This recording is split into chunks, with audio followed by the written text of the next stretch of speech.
Bismillahirrahmanirrahim. Assalamualaikum warahmatullahi wabarakatuh. Halo guys, terima kasih ya sudah kembali mampir di channel aku. Dan semoga hari kalian selalu menyenangkan. Oke guys, jadi di video kali ini kita akan menyaksikan alur cerita film berjudul Shang-Chi and the Legend of the Ten Rings.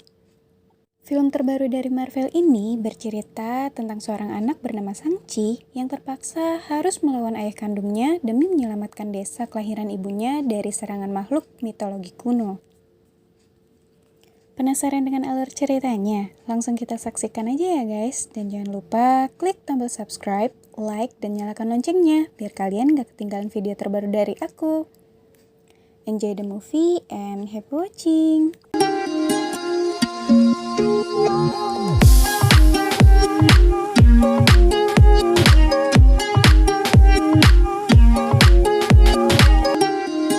Film ini berawal tentang legenda 10 cincin yang telah ada sejak ribuan tahun silam.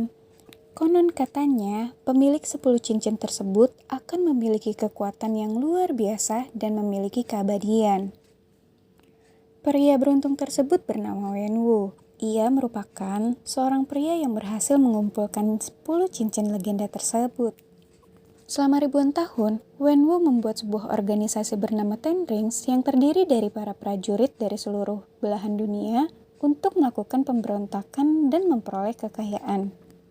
Hingga akhirnya, pada tahun 1996, Wenwu merasa tertarik dengan sebuah desa bernama Desa Talo.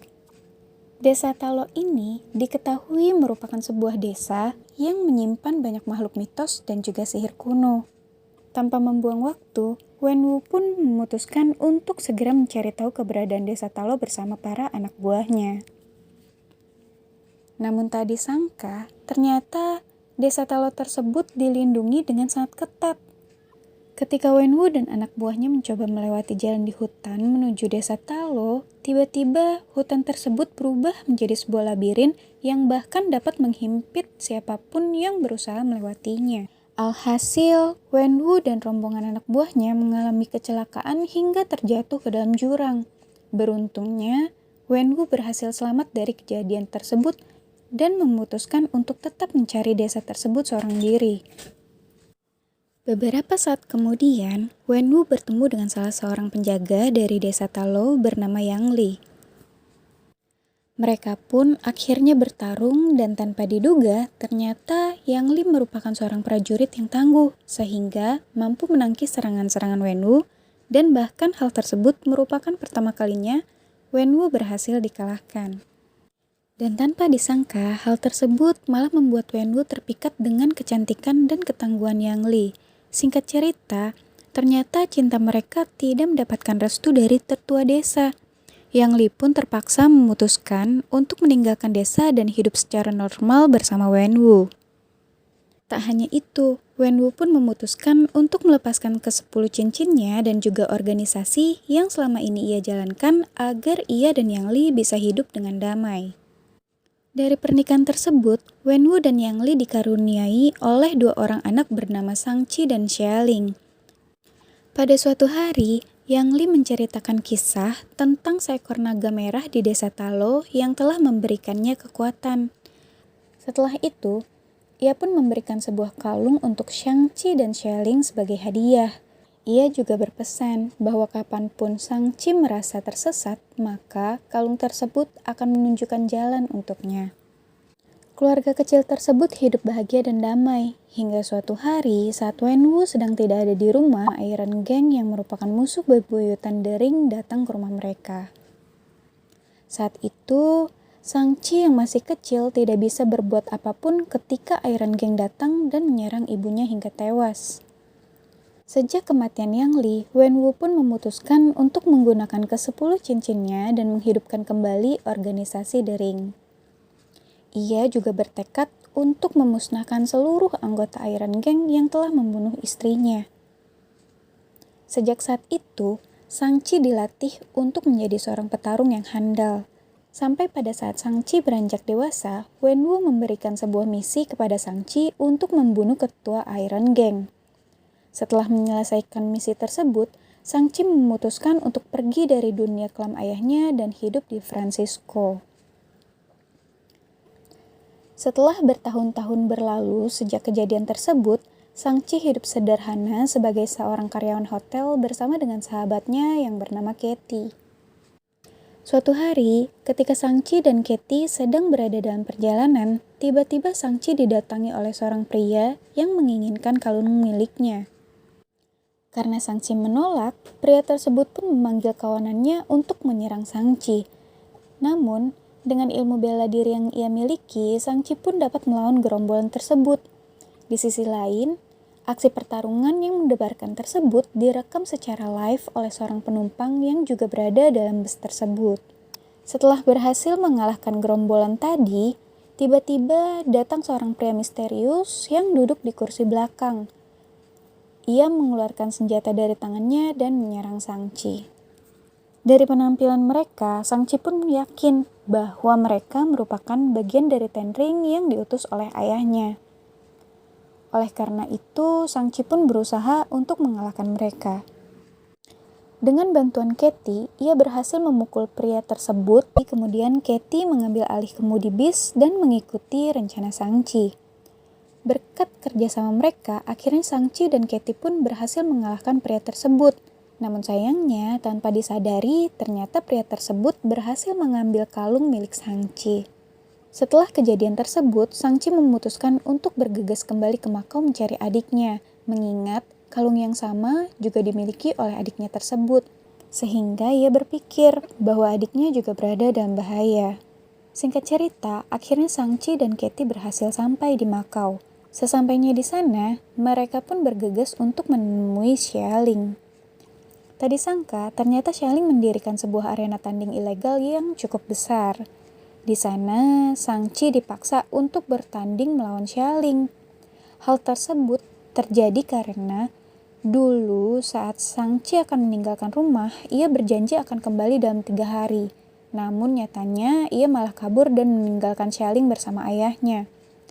Hal itulah yang membuat Xialing marah kepada kakaknya karena telah meninggalkannya. Setelah pertarungan tersebut, Sangchi menceritakan kejadian yang sudah menimpanya. Namun, Xialing yang masih kesal memintanya untuk tidak perlu khawatir karena ia merasa bisa menjaga dirinya sendiri. Dan benar saja, saat itu juga, rombongan Ten Rings pun datang menyerang tempat tersebut. Xialing dan asistennya berhasil kabur melalui pintu darurat, sementara Sangchi dan Katie terpaksa harus kabur melewati jendela.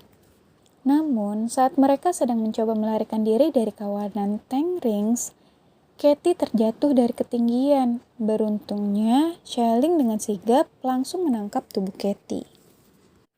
Di lain cerita, saat Sangchi ingin membunuh salah satu anggota dari Ten Ring, Wenwu pun datang ke tempat itu dan langsung menghentikan pertarungan tersebut. Setelah itu, Sangchi, Xialing, dan Katie langsung dibawa ke markas Ten Ring. Sesampainya di markas, mereka pun diajak makan bersama. Setelah kematian istrinya, ternyata Wenwu kembali menggali cerita tentang Desa Talo. Dari penelitiannya, ia menemukan bahwa di Desa Talo terdapat sebuah gerbang misterius. Selain itu, Wenwu juga mengaku bahwa belakangan ini ia terus mendengar suara mendiang istrinya yang meminta Wenwu untuk membebaskannya dari gerbang tersebut. Namun, Sangchi dan Xialing tidak percaya dengan hal tersebut. Wenwu pun menggunakan kedua kalung milik Sangchi dan Xialing untuk membuktikan hal tersebut. Setelah memasang kedua kalung tersebut pada mata sang naga, tiba-tiba muncul semburan air yang membentuk sebuah peta menuju gerbang misterius. Dan inilah alasan mengapa Wenwu kembali mengumpulkan anak-anaknya, agar mereka bisa membantunya. Namun, Sangchi dan Xialing tetap saja tidak setuju dengan rencana ayahnya tersebut. Karena bagaimanapun juga, mereka tidak ingin bertarung dengan Desa Talo yang merupakan desa kelahiran ibunya. Karena mereka membangkang, mereka pun akhirnya dikurung dalam penjara oleh ayahnya. Di dalam penjara tersebut, mereka menyusun sebuah rencana agar dapat sampai lebih dulu ke Desa Talo sebelum ayah mereka. Beruntungnya, di dalam penjara tersebut, mereka bertemu dengan seorang lelaki bernama Trevor yang mengaku bisa berkomunikasi dengan seekor hewan yang berasal dari Desa Talo. Melalui arahan dari hewan itulah, mereka pun akhirnya langsung berangkat menuju Desa Talo. Mereka pun melewati hutan labirin hingga akhirnya sampai di depan gerbang desa Talo. Setelah melewati air terjun dengan portal dimensi, mereka akhirnya sampai di desa Talo. Desa Talo dipenuhi oleh makhluk-makhluk mitologi yang sudah berada di sana selama berabad-abad lamanya. Di sana, Sangchi dan yang lainnya pun disambut oleh para penduduk desa, terutama oleh kakak perempuan ibu mereka yang bernama Bibi Nan. Bibi Nan pun menceritakan tentang gerbang kejahatan yang diceritakan oleh ayahnya. Sebenarnya, gerbang itu adalah penjara untuk makhluk mitologi kuno yang sangat kejam dan berniat untuk menghancurkan semesta. Dan para penduduk desa Talo adalah orang-orang terpilih yang dipercaya untuk menjaga gerbang tersebut. Dan kini, ayah mereka telah terpengaruh oleh makhluk tersebut yang berpura-pura menjadi Yangli. Makhluk tersebut pun tahu bahwa dengan kekuatan ke-10 cincin milik Wenwu, ia pasti bisa membebaskannya. Untuk itu, Bibi Nan meminta mereka untuk bersiaga dan menghentikan ayah mereka. Di sisi lain, karena tahu suatu hari anak-anaknya mengunjungi desa Talo, sebelum meninggalkan desa, Yang Li sempat menitipkan sesuatu untuk mereka. Hadiah dari Yang Li yang telah disiapkan untuk anak-anaknya ternyata adalah sepasang baju khas desa Talo. Selama berada di desa Talo, Sangchi, Xialing, dan juga Katie berlatih bela diri khas desa Talo. Keesokan harinya, Wenwu bersama rombongan Ten Rings sampai di desa Talo. Tak ingin membuang waktu, Wenwu pun segera memerintahkan anak buahnya untuk menyerang desa Talo. Dalam pertarungan tersebut, Sangchi harus berhadapan langsung dengan ayahnya. Wenwu merasa kecewa karena putranya yang telah ia latih malah menggunakan kekuatannya untuk menyerang dirinya. Hal itu pun membuat Wenwu sangat marah dan langsung menyerang Sangchi dengan ke-10 cincin miliknya. Di mana hal tersebut membuat Sangchi terlempar ke dalam danau dan akhirnya tenggelam. Setelah berhasil mengalahkan putranya, Wenwu langsung menuju gerbang kegelapan dan langsung menghancurkan gerbang tersebut.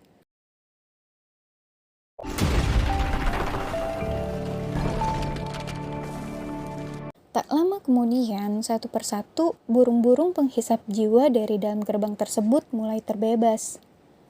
Sebelum makhluk-makhluk mengerikan lainnya keluar, Bibi Nan menginstruksikan kepada para anggota Ten Rings untuk bersatu dengan mereka. Setelah melihat keganasan burung penghisap jiwa tersebut, para anggota Ten Rings pun memutuskan untuk bergabung dengan pasukan dari desa Talo. Burung-burung penghisap jiwa pun mulai semakin banyak yang terbebas.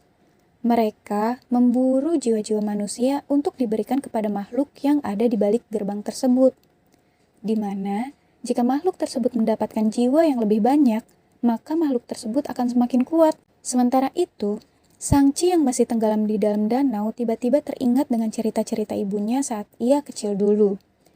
Di mana ibunya pernah menceritakan kisah tentang seekor naga merah di desa Talo yang merupakan bagian dari diri Sangchi. Hal tersebut pun langsung membuat Sangchi sadar, dan tiba-tiba ia dihampiri oleh seekor naga dari dalam danau tersebut. Ia pun segera menaiki punggung naga tersebut dan keluar dari air. Naga tersebut pun langsung memakan burung-burung penghisap jiwa tersebut dengan sangat ganas. Di sisi lain, Sangchi mendekati pintu gerbang kegelapan untuk menghentikan ayahnya. Namun, mereka pun malah kembali bertarung. Di pertarungan kali ini, Sangchi menyadari bahwa ia mampu mengendalikan kekuatan dari 10 cincin milik ayahnya.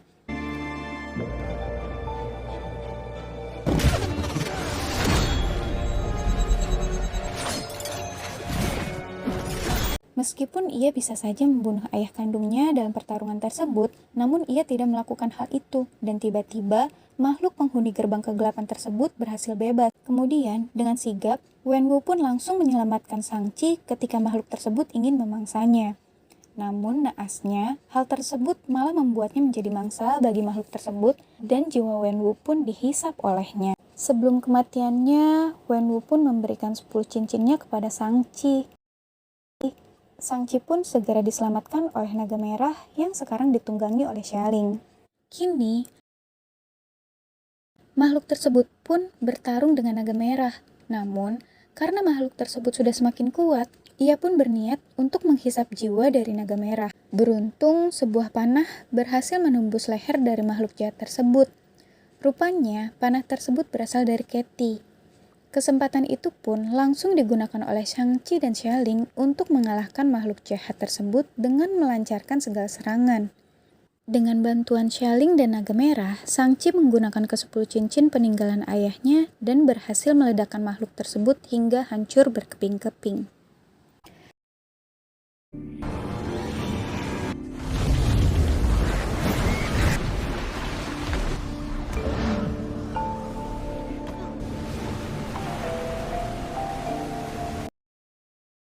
Setelah kejadian tersebut, Shang-Chi bersama para penduduk desa Talo melakukan penghormatan untuk orang-orang yang gugur dalam peperangan tersebut. Di akhir cerita, kita diperlihatkan Shang-Chi dan lainnya didatangi oleh Wong menggunakan cincin portalnya setelah mengetahui bahwa sekarang Shang-Chi merupakan pemilik dari ke-10 cincin. Shang-Chi dan Katie diajak ke suatu tempat dan bertemu dengan anggota MCU lainnya. Di akhir film, kita pun diperlihatkan bahwa kini Xia Ling menggantikan tahta ayahnya dan menjadi pemimpin dari organisasi Ten Rings. Dan film pun selesai. Nah, itu tadi alur ceritanya guys. Gimana? Seru kan?